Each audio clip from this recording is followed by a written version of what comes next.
की सर्वजण आजपासून कामाला लागतील, तुतारी वाजवणारा माणूस दिसेल. एकदा घोषणा देत रामकृष्ण हरी, रामकृष्ण हरी. धन्यवाद. जय हिंद, जय महाराष्ट्र. सन्माननीय खासदार शोभाताई बच्चावचं देखील आपल्या सगळ्यांच्या मध्ये आगमन झालं.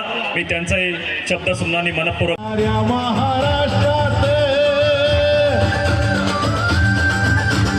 तुतारी वाजवणारा माणूस गाजला साऱ्या महाराष्ट्रात. बोला सारे रामकृष्ण हरी, विधानसभेत वाजवू तुतारी, करू वज्रमुखाचा स्वाभिमान शरद पवार.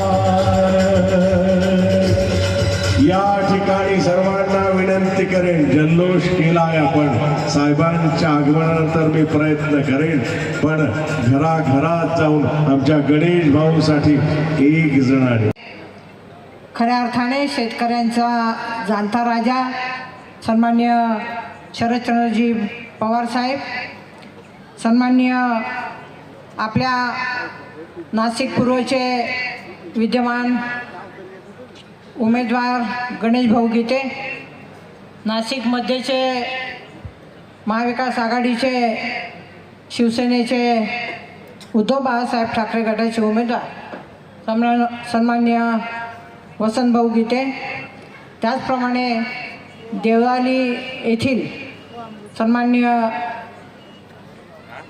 शिवसेनेचे उद्धव बाळासाहेब ठाकरे गटाचे उमेदवार योगेशजी घोलप साहेब, माजी मंत्री सुरेशजी मारू, उल्हासजी सातभाई, त्याचप्रमाणे भगवानजी भोगे आणि व्यासपीठावरील उपस्थित असलेले काँग्रेस, राष्ट्रवादी काँग्रेस, शिवसेनेचे सर्व पदाधिकारी आणि उपस्थित सर्व आपल्या परिसरातील नाशिक पूर्व आणि पंचवटी आणि नाशिक रोड येथील सर्व मतदार बंधू आणि भगिनींनो, खऱ्या अर्थाने आजची ही सभा अतिशय महत्त्वाची आहे. आपल्या नाशिक शहरामध्ये 4 विधानसभा मतदारसंघ आहेत आणि या 4ही विधानसभा मतदारसंघामध्ये आपल्याला परिवर्तन घडवून आणायचं आहे. याचं कारण म्हणजे आपण बघतो संपूर्ण देशात आणि महाराष्ट्रामध्ये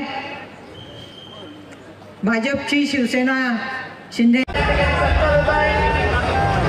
करतो आणि माझ्यासारख्या सर्वसामान्य शेतकरी कुटुंबात त्यांना मानवंदना करतो. आणि आज या ठिकाणी माझ्यासारख्या सर्वसामान्य शेतकरी कुटुंबातील व्यक्तीवर सर्वप्रथम ज्यांनी विश्वास खऱ्या अर्थाने ठेवला व नाशिक पूर्व विधानसभा मतदारसंघातून निवडणूक लढण्याची मला संधी दिली, ताकद दिली, ते आपल्या शेतकऱ्यांचे तारणहार, देशाचे माजी कृषी मंत्री व माझे सर्व माननीय शरदचंद्रजी पवार साहेब यांचे मनापासून आभार मानतो.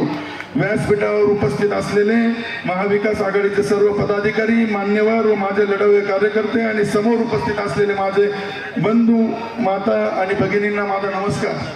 वेळ खूप झालेला आहे, साहेबांना आपल्याला सर्वांना ऐकायचं आहे. साहेब, मी 2017 साली या ठिकाणी नगरसेवक म्हणून निवडून आलो. त्यानंतर मी योगायोगाने नाशिक जिल्हा मध्यवर्ती बँकेत पण काम करण्याची मला संधी मिळाली. त्यानंतर मी नाशिक मर्चंट बँकेत पण तेव्हापासून आजतागायत काम करतोय. आणि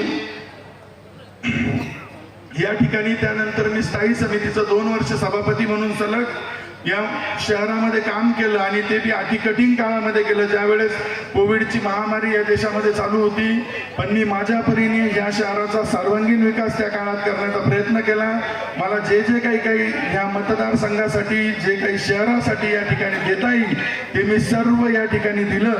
आणि या मतदारसंघामध्ये साहेब, माझा मतदारसंघ पहिल्यापासून विकासापासून वंचित राहिलेला आहे. कारण गेले 15 वर्ष झाले या मतदारसंघाची निर्मिती होऊन.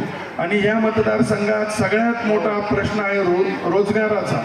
या मतदारसंघात 2 नाशिक रोडचे जे आपल्या चव्हाण साहेबांनी नाशिकला खासदार असताना दिलेले नोट प्रेस सोडून, 2 कारखाने सोडून माझ्या मतदारसंघात कुठलाही उद्योग नाही.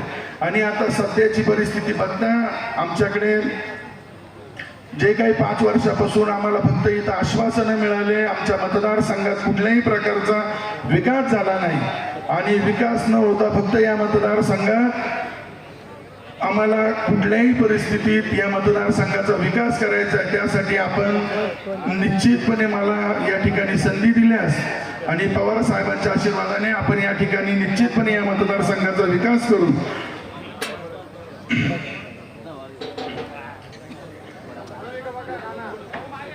या ठिकाणी साहेब वेळ खूप झालेला आहे, साहेबांना आपल्याला ऐकायचं असल्यामुळे मी या ठिकाणी 2-3च विषय मांडतो. साहेब, मी माझ्या कार्यकाळामध्ये या मतदारसंघात एक मोठं 35 एकर जागेत आंतरराष्ट्रीय दर्जाचं स्टेडियम या ठिकाणी मी बनवलं. सिटी लिंक बस सेवा मी माझ्या कार्यकाळात सुरू केली. हिंदू हृदय सम्राट बाळासाहेब ठाकरे बिटको रुग्णालय मी माझ्या कार्यकाळात सुरू केलं. रस्ते